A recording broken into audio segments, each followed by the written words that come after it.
Welcome to the Spiritual Shitshow. My name is Julie Wynn, and this technically is the first podcast that is being uploaded and put out.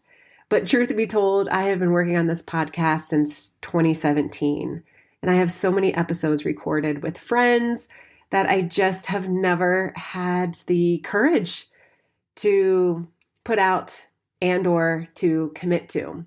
And this is the whole premise of this podcast, is to help those who are on their path to, want to dig a little bit deeper into who they are, wanting to really reframe their life to incorporate more joy and authenticity and communication and freedom, just more of your authentic self, more of my authentic self, and how do we really build authentic communities or just really a fucking amazing life. But once we start doing this work, it can get a little crazy, which is why I've coined it a shit show. It is a spiritual shit show. The path inward towards self can be all types of things. It is not just like hippy dippy, fun, whatever. And I think sometimes, I know for me, I also didn't want that. Like, I didn't want to go on the spiritual path and then start wearing like flower crowns on my head and yoga pants all the time. Like, I wanted to know what it was like to be me, using spiritual tools and concepts and just finding out what works for me and still being authentically me. And again, shit show. Feels like sometimes you're going crazy, or there's a fear that if I change too much, then what happens to the rest of the system that I've created? Like, what happens to my friendships? What happens to my work? What happens to my family? What happens to, are people going to like me? Are people going to accept me? Like, it is a whole thing. And so the purpose of these shares, these conversations, is just to put out as many tools as possible, as many conversations as possible, and maybe one of them will resonate with you. And this could be your deep breath into, okay, I'm in my light.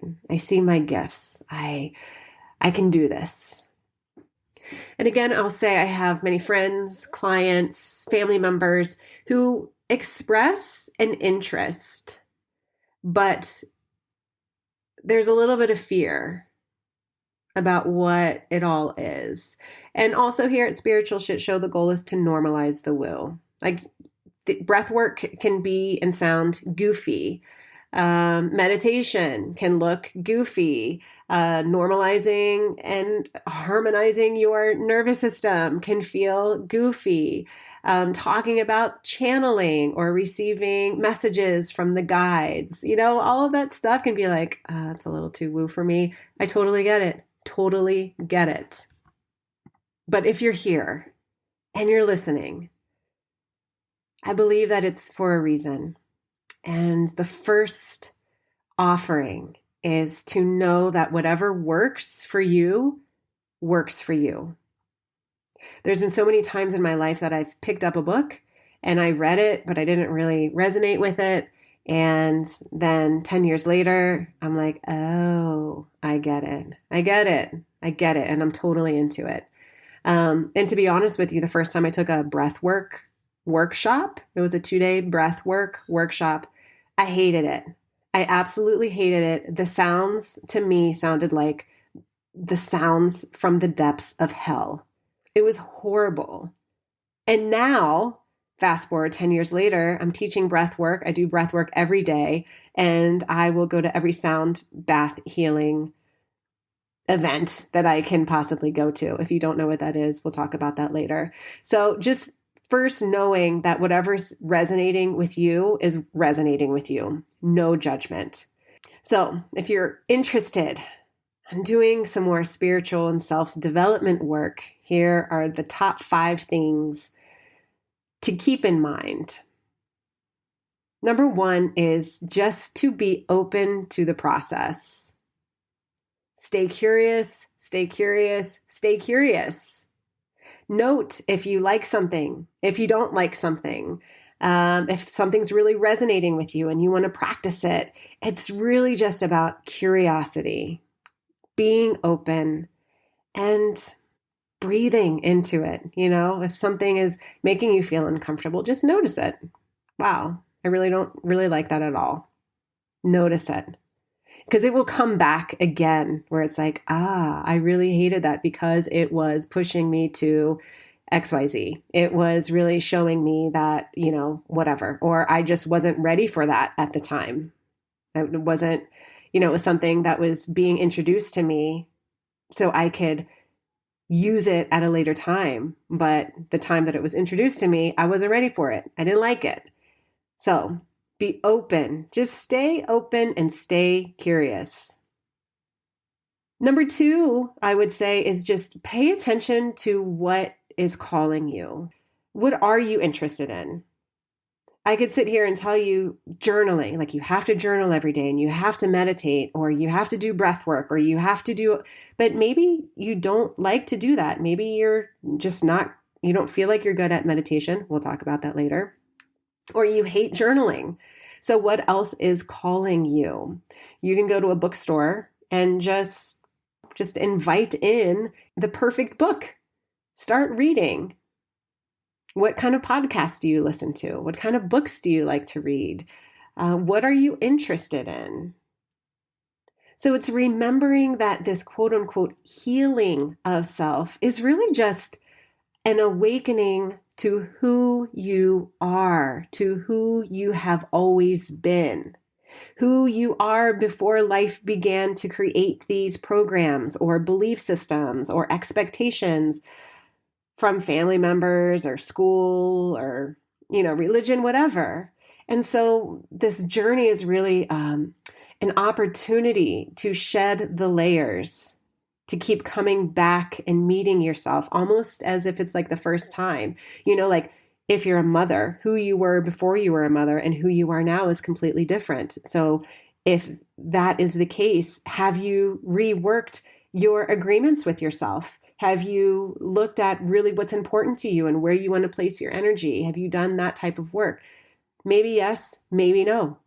And if the answer is no, it's because we're not taught how to allow ourselves to evolve in life, how to really embrace these different versions of self that want to come online. We want to talk about what do I want to align with now? What is important to me? What are my values?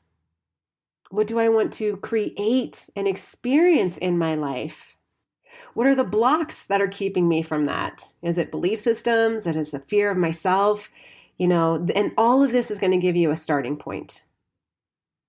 Maybe I need to work on fucking loving myself and seeing my own beauty.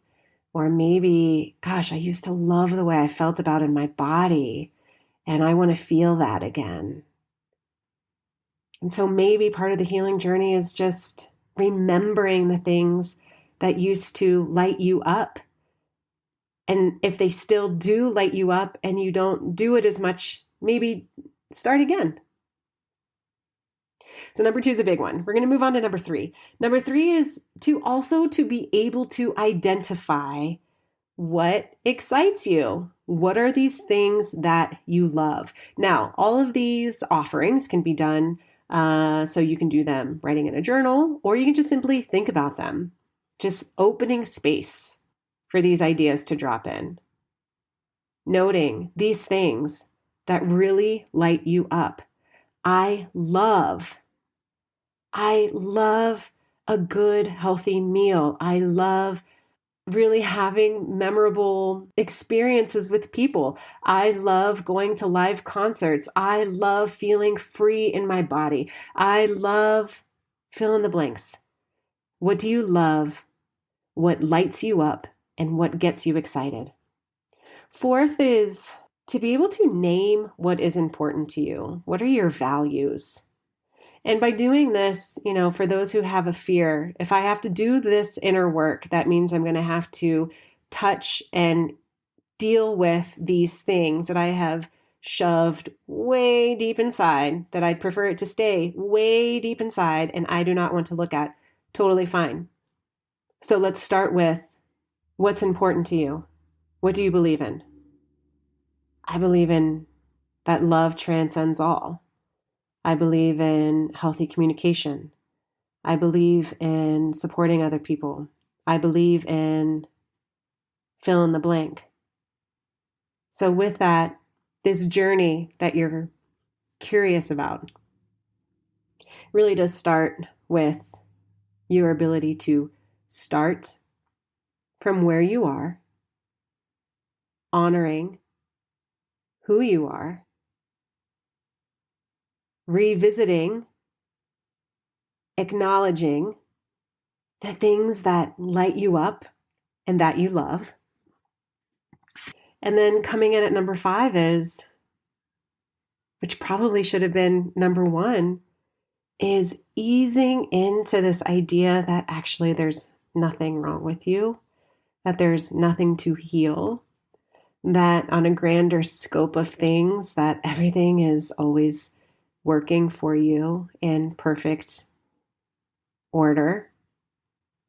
And this is where that messy shit show piece comes in, because we want to fast track and let go and forgive and move on and heal and create action steps.